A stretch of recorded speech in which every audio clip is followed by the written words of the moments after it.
Thanks for watching. Don't forget to like, comment, share and subscribe to Mufti Tariq Masood, famous scholar.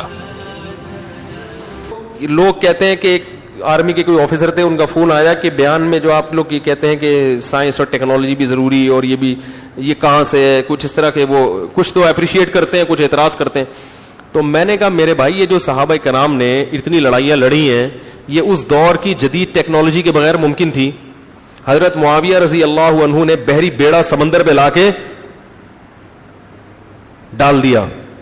یہ admiral کا جو لفظ ہے نا انگلش میں, یہ عربی سے آیا امیر البحر. سب سے پہلا جو بحری بیڑا تیار کر کے جنگ لڑی ہے وہ کس نے؟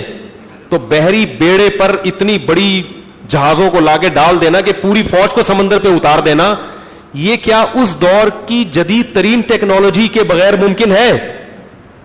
اس دور میں جو بھی جدید ترین ٹیکنالوجی ہوگی وہ حضرت معاویہ اور آپ کے ساتھ لڑنے والوں نے سیکھی ہوگی نا, کیونکہ اگر اس سے زیادہ ٹیکنالوجی دشمن کے پاس ہوتی تو پھر تو اسباب کی دنیا میں بولو بھائی ہار چکے تھے. یہ جو سلطان محمد فاتح نے ترکی پہ حملہ کیا تھا استنبول پہ, یہ صرف دعاؤں سے نہیں ہوا, یہ صرف تہجد اور دعاؤں سے ہوا ہوتا تو تابعین تبع تابعین حملہ کر چکے ہوتے, کامیاب ہو چکے. اسباب کی دنیا میں قسطنطینیہ کو فتح کرنا ممکن نہیں تھا, کیونکہ اتنی بڑی بڑی دیواریں چاروں طرف شہر کے, اور خشکی کا کوئی راستہ ہی نہیں ہے گھسنے کا, تو یہ ممکن نہیں تھا نا. تو سلطان محمد فاتح نے دعائیں بھی کریں اور اسباب بھی اختیار کیے. اس نے کہا کیوں فتح نہیں ہو رہی؟ پتہ یہ چلا کہ حملہ ایک طرف سے ہو رہا ہے اور ایک طرف اتنا دفاع کرنا پڑ رہا ہے ہمیں کہ پوری فوج بھی اگر شہید کروا دو گے یہاں سوائے نقصان کے کچھ بھی حاصل نہیں ہوگا. ہم ہوتے تو ہم کہتے اب روحانی والے کو فون کرو, کوئی وظیفہ بتائے گا, وہ وظیفہ بتائے گا. سلطان محمد فاتح نے دماغ استعمال کیا, اپنے شیخ و مرشد کو بھی لے کے گیا دعا کروانے کے لیے.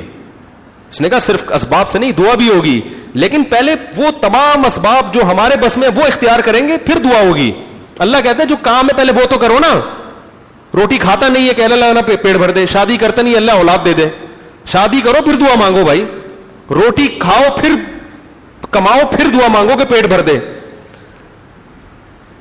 روزگار کی تلاش نہیں ہے اور وظیفہ کر رہا ہے روزگار مل جائے. میں پوچھتا ہوں تم وظیفے میں کتنا ٹائم ہو؟ 2 گھنٹے وظیفہ. میں نے کہا جاب تلاش کرنے میں کتنا ٹائم؟ کہہ رہے وہ بس ایک جگہ فلاں جگہ فون کیا تھا, ایک جگہ فلاں جگہ فون کیا تھا. تو دونوں چیزیں ہیں ساتھ ساتھ. تو سلطان محمد فاتح نے کیا کیا, پھر آرڈر دیا کہ اتنی بڑی دیواروں کو توڑنا یہ چھوٹے موٹے بموں سے ممکن بولو بھائی نہیں ہے. ایک تو حملہ ہوگا 2 طرف سے, تو کشتی خشکی پہ کشتیاں چلانی پڑیں گی, خشکی پہ کشتیاں, سمجھ رہے ہو. دوسری بات یہ کہ اتنی بڑی دیواروں کو توڑنے کے لیے بم بھی اسی حساب سے, تو اس وقت کی دنیا کی سب سے بڑی توپ بنائی اس نے.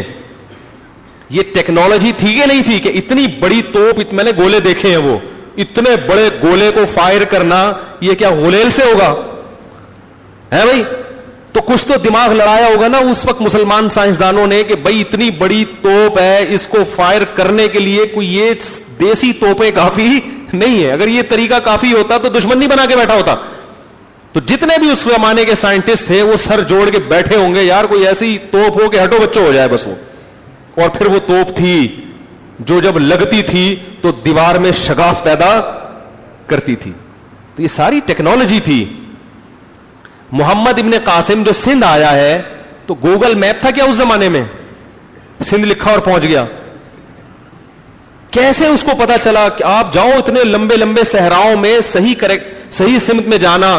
یہ فلکیات کا علم جانے بغیر ممکن نہیں تھا. اس وقت کے مسلمان سائنٹسٹ جو ماہرین فلکیات تھے وہ بتاتے تھے کہ یہ والا ستارہ جب نکلے گا تو اتنے درجے پہ ہوگا, اس کے اتنے درجے اتنے کلومیٹر چلنا ہے تو فلاں ملک آئے گا, اس سے پھر اتنے ڈگری سیدھے ہاتھ کی طرف مڑنا ہے, پھر اتنے ڈگری الٹے ہاتھ کی طرف مڑنا ہے. اس طرح سے لمبے لمبے سینکڑوں کلومیٹر سفر طے کر کے ڈائریکٹ وہ اپنی لوکیشن پہ پہنچتے تھے. اور آسان جو بالکل ہی ہٹو بچوں ہے. صحابہ کرام نے اور تابعین نے اس دور میں جو مسجدیں بنائی ہیں مکمل قبلے کی طرف ہے وہ. چلو نبی نے تو مسجد نبی بنائی اتنی دور, اس میں تو ہم یہ کہہ سکتے ہیں کہ معجزہ تھا, اللہ نے وحی کے ذریعے بتا دیا تھا. لیکن سارے صحابہ تابعین تبع تابعین جو پوری دنیا میں جا جا کے بالکل صحیح سمت میں مسجدیں کا رخ رکھتے تھے, سب کو وحی ہوتی تھی کیا؟ اس کا مطلب اس زمانے میں مسلمانوں میں ایسے ماہرین فلکیات تھے کہ آپ لاہور میں بیٹھ کے بھی اگر مسجد بنائیں گے تو قبلہ کا رخ کہاں ہوگا؟ سیدھا بیت اللہ پہ جا کے لگے گا. تو ترقی کرنے کے لیے دین کے علم کے ساتھ ساتھ ٹیکنالوجی کا علم بھی ضروری ہے. یہ ایسی ایک زمینی حقیقت ہے جس کا کوئی بھی ہوش مند انکار نہیں کر سکتا. اور صحابہ تابعین تبع تابعین یہ علم جانتے تھے, جو نہیں جانتے تھے وہ سیکھتے تھے. آپ کو پتا ہے محمد بن قاسم نے ایک دفعہ میپ دیکھا تھا, اس کے پورا نقشہ بنا کے دیا اور وہ میپ اس کے دماغ میں بیٹھ گیا. نقشوں کو پڑھنا, نقشوں کو سمجھنا, یہ بھی ایک علم ہے, فن ہے. مفتی طارق مسعود صاحب کے بیانات سننے کے لیے youtube.com/مفتی طارق مسعود کو سبسکرائب کریں, اور اگر آپ لائیو ویڈیو کو کبھی بھی مس نہیں کرنا چاہتے ہیں تو سبسکرائب کرنے کے بعد بیل آئیکن پہ کلک کرنا مت بھولیں. جزاک اللہ.